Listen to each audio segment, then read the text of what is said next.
اللہ تعالیٰ نے مرد و عورت کو ایک دوسرے کا لباس بیان فرمایا، مرد و عورت کو ایک دوسرے کے لباس کی تشبیہ دی۔ قرآن کہتا ہے ہن لباس لکم وانتم لباس لہن، عورتیں تمہارے لیے لباس ہے اور تم ان کا لباس ہو۔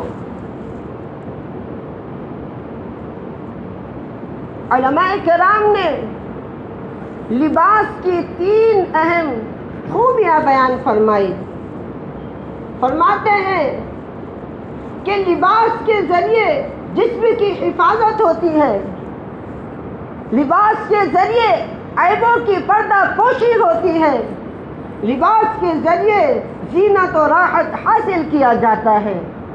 تو اس بات سے ثابت ہوتا ہے کہ مرد و عورت ایک دوسرے کے لیے محافظ ہیں، ایک دوسرے کی حفاظت کرنے والے ہیں، ایک دوسرے کے عیبوں پر پردہ ڈالنے والے ہیں، ایک دوسرے کے لیے زینت و راحت کا اسباب، ایک دوسرے کے لیے راحت و زینت کا ذریعہ ہیں۔